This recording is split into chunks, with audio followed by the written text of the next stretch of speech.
Un beau spectacle des jeux très bien animé des deux côtés. Un jeu en partie réussi auprès des anciens étudiants où la communication est presque parfaite. Des beaux appels entre anciens étudiants. Ceux-ci obtiennent 2 buts à la première mi-temps. Le premier marqué par le dorsal 12 sur une balle légèrement placée au-dessus de la main du portier de l'équipe de nouveau. Les anciens décrochent le second but sur une frappe issue d'une contre-attaque à la fin de la première partie. Les anciens peuvent compter sur leur solide milieu de terrain avec plusieurs expérimentés. Ils maintiennent l'équilibre dans les jeux. Néanmoins, une offensive des attaquants de l'équilibre de nouveau réussit à leur faire réduire les scores. Les deux équipes se démènent plutôt bien tout au long du match. Ce score final est de 2 buts à 1 en faveur des anciens étudiants. Aristote Fata, qui est le capitaine des nouveaux étudiants, reconnaît la supériorité de leurs adversaires. Ça a été un match très magnifique, en tout cas, ça a été un match bien préparé. Je félicite l'équipe adverse et nous considérons comme nos aînés. Et là, on est bien élevé. En tout cas, mes impressions pour ce match, c'est un match très magnifique. Je dirais oui, là c'est vraiment une obligation parce que ce sont les aînés. Et en tout cas, si on disait qu'on devrait gagner les aînés, ça devrait être des rêves. Et voilà.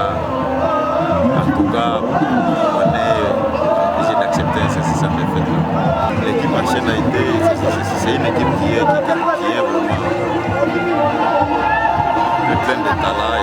Il y a tellement d'équipes qui jouent ensemble, les quartiers. En tout cas, on est nouveau et on est obligé d'apporter les petits que nous avons aussi pour qu'on puisse former une équipe qui est vraiment solide. Le capitaine de l'équipe des anciens a remercié le comité des étudiants pour la réussite de cette activité qui a permis son équipe d'intégrer de nouveaux membres par ce fair play. Je remercie tous mes coéquipiers qui nous ont aidés pendant toute cette période de match. Aussi, je remercie aussi mes camarades qui sont dans les classes, qui nous ont aidés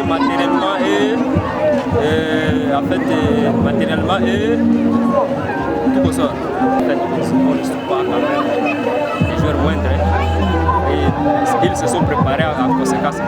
Le message que je vais donner à l'équipe est que d'abord je dis bienvenue à l'université et ensuite je dis nous sommes tous ensemble, l'université c'est à nous et c'est que nous allons travailler pendant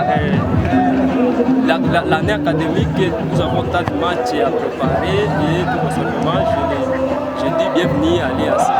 Olivier Chiswaka, directeur de talent dans l'équipe de l'UAC, voit aussi à ses nouveaux étudiants un vrai renfort de taille à l'équipe de football de l'université. Généralement, il faut l'avouer que les jeunes sont venus avec beaucoup de talent. Ça, il faut vraiment qu'on les souligne. Il faut savoir, même si il y a eu beaucoup de jeux côté des nouveaux et des anciens, mais quand même on a senti de part et d'autre qu'il y avait du jeu. C'est déjà une richesse de la part de l'Université de l'Assomption au Congo d'avoir ces jeunes talents qui viennent déjà de faire quelque chose. Avec ces matchs d'intégration, on sait déjà voir la potentialité des nouveaux, même si on savait déjà la performance des anciens, mais quand même ce soir nous avons senti un jeu un peu équilibré de la part des nouveaux. Mais certainement on a vu déjà un rapport, il faut l'ajouter. Côté défense, quelqu'un qui pourra peut-être seconder l'ancien défenseur Christian, le joueur de Sokozaki. Déjà nous avons un défenseur, nous avons un milieu, ces jeunes joueurs de Kitenge qui pourront aussi renforcer cette équipe. Et certainement la vitesse, la taille, nous avons vraiment beaucoup de talent et certainement on va essayer de bénéficier de ça et profiter de ces jeunes pour essayer un peu d'améliorer l'équipe. Ce match s'inscrit dans le cadre des activités para-académiques du conseil étudiantin de l'UAC. Il précède le match de basketball entre nouveaux et anciens étudiants prévu pour jeudi 9 mars. L'intégration proprement dite est organisée pour vendredi 10 mars prochain.